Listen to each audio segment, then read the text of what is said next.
사회의 1단원, 구차시 세계의 다양한 기후를 알아봅시다를 해보도록 하겠습니다. 구차시는 1단원의 두 번째 소단원인 세계의 다양한 삶의 모습의 첫 번째 시간이기도 합니다. 그래서 교과서는 36쪽에서부터 39쪽까지 내용인데요. 일단 교과서의 내용을 살펴보도록 하겠습니다. 일단 소단원의 제목이 세계의 다양한 삶의 모습이에요. 그러니까 세계의 다양한 삶의 모습이라는 것은 여기에 나타나 있듯이 기후에 따라서 달라질 가능성이 높습니다.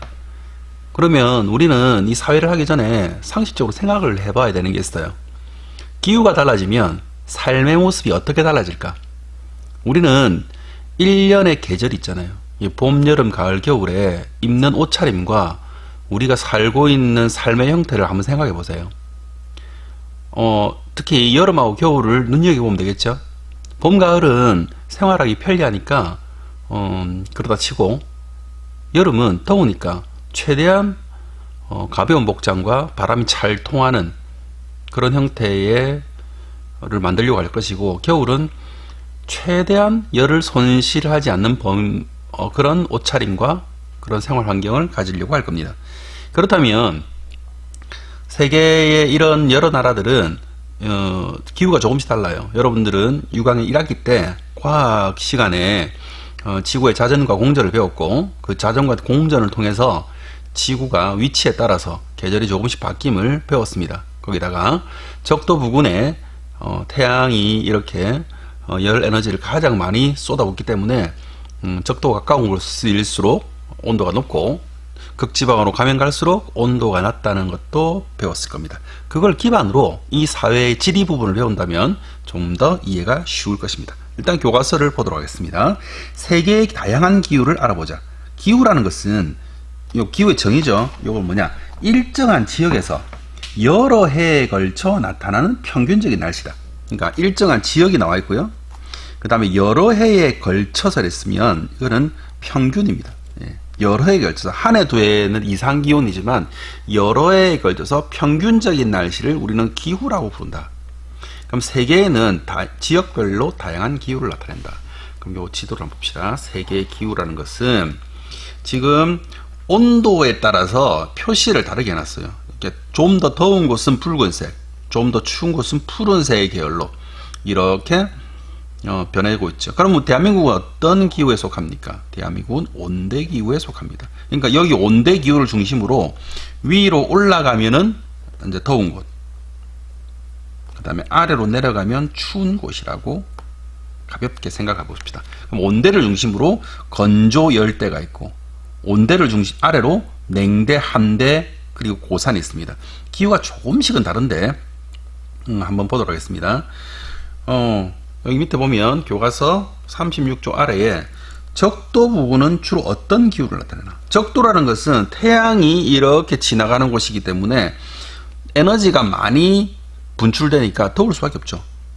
더울 수밖에 없습니다. 그런데 이 지구는 지구의 한 70% 이상이 바다로 둘러싸여 있기 때문에 육지와 그리고 바다는 그 더워지는 속도가 좀 다릅니다. 그 더워지는 속도가 좀 다르기 때문에 생기는 변화가 있어요. 그래서 육지하고 바다와 그런 그 온도의 차이 때문에 기후도 영향을 줍니다. 남극 대륙에는 주로 어떤 기후가 나타나는가? 남극은 북극과 마찬가지로 태양의 에너지가 가장 적게 들어가는 곳인데, 남극과 북극의 다른 점은 남극은 대륙이 있습니다. 땅 위에 얼음이 있는 것이고, 북극은 그 바다에 얼음이 있는 거예요. 그래서 남극 대륙은 북극 대륙보다 훨씬 더 춥다고 보면 됩니다. 건조 기후는 어느 지역에서 나타나는가? 온대보다 덥고 열대보다 낮은 온대 기후는 주로 육지의 내륙 부분에 나타나게 되어 있습니다. 육지의 내륙 부분이라고 하는 것은 바다의 영향이 적기 때문에 수증기가 덜 이렇게 분포되는 곳이라고 볼 수 있겠죠. 그래서 육지와 가까운 곳에 바다의 면에 있는 곳은 건조기후가 나올 확률이 드물습니다. 거기다가 강이 없거나 강이 있거나 이런 곳은 건조기후가 안 나오는데, 강도 없으면 건조기후가 나타나죠. 자, 교과서 37조 가겠습니다. 세계는 적도지방에서 극지방으로 갈수록 기온이 점점 낮아진다. 이거 중요합니다. 적도에서 극지방으로 갈수록 기온이 낮아지는데 이는 기후 형성에 큰 영향을 미친다 해서 사회과부도 66쪽에서 67쪽은 다음 페이지에서 보도록 하겠습니다. 해당 지역의 기온과 강수량 등을 기준으로 기후를 구분해라. 그러니까 기온이 높고 강수량도 높으면 열대, 기온은 높은데 강수량이 적으면 건조가 되는 거예요. 기온이 낮고 기온도 적당하고 강수량도 적당하면 온대. 기온이 낮을수록 냉대, 한대, 고산이 됩니다. 그러니까 냉대가 한대보다 자, 구분이 되어 있다는 점 보시고 교과서 37쪽 태양의 열을 많이 받는 적도 부근은 열대기후가 나타나고 태양열이 적게 받는 극지방이나 부근은 한대기후가 나타난다. 또한 각 나라 위치나 지형에 따라 기후가 조금씩 다르게 나타난다. 이 무슨 말이냐면 열대 지방에 속해 있는 곳이라도 산이 높은 곳에 있으면 기온은 떨어지는 거예요. 요거는 과학 시간에 좀 더 자세히 배울 건데, 그렇기 때문에 특히 여기 안데스 지방 같은 이런 경우에는 보면은 적도라서 높지만 실제로는 한 선선한 그런 기후를 보이기도 합니다. 자, 교과서 38쪽에 보면 세계의 세계는 의 기후는 열대 기후, 건조 기후, 온대, 냉대, 한대, 고산 기후로 나눌 수 있다. 그래서 교과서에는 냉대, 온대, 건조, 열대, 한대가 나와 있는데 꼭 읽어봐야 돼요. 이거 굉장히 중요한 겁니다. 꼭 읽어봐야 되고, 이것이 어떻게 나와 있는지를 보려면 여러분들 사회과부도 66쪽에서 67쪽의 내용을 보면 돼요. 여기 보면 냉대, 그 다음에 온대, 그리고 건조, 그리고 고산, 그리고 열대기후에 대한 내용들이 여기 나와 있어요. 그러면 어떻게 하냐면 교과서 38쪽하고 사회과부도 66쪽하고 67쪽을 동시에 보고 해야 돼요.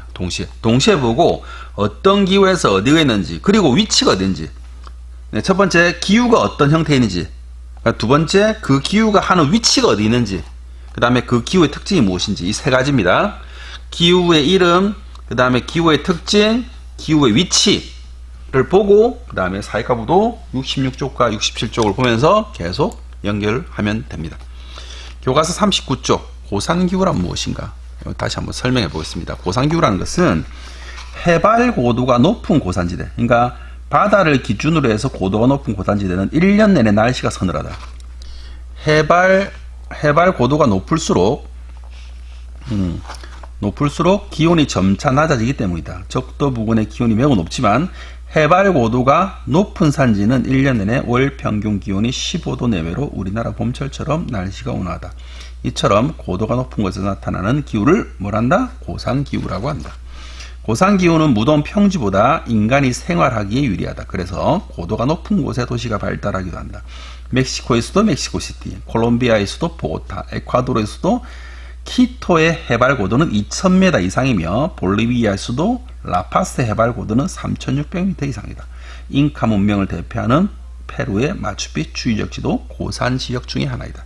그렇다 보면은 이 고산 기후는 온도가 높기 때문에 그 위도가 적도 부근에 있는 곳이라고 할지라도 그 위도가 나타나는 지역보다 온도가 낮습니다. 그 이유는 높은 곳에 있기 때문에 상대적으로 서늘한 기후를 유지하는 거죠. 그럼 반대로 한번 얘기해 봅시다.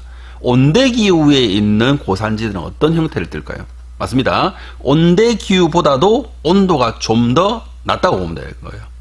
그래서 고산지의 특징은 서늘한 기온을 가지고 있는데 약점도 있어요. 뭐냐? 너무 높으면 해발 고도가 높기 때문에 공기의 밀도도 희박해서 그곳에 사는 사람들이 아니라면 숨을 쉬는데 조금 어려움을 겪을 수가 있습니다. 이걸 우리는 고산병이라고 하는데, 그래서 리마라든지 페루에 이렇게 관광을 가는 사람들은 반드시 고산병에 적응할 수 있는 시간도 가진다고 합니다.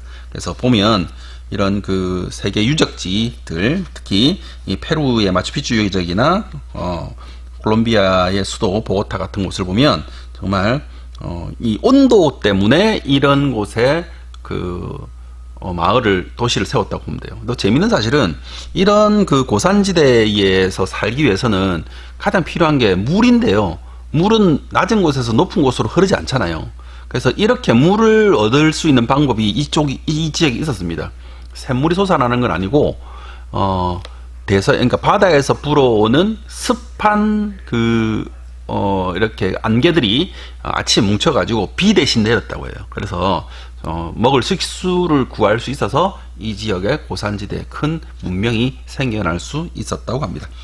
9차시, 일단은 9차시 세계의 다양한 기후를 알아봅시다는 이것으로 마치도록 하겠습니다.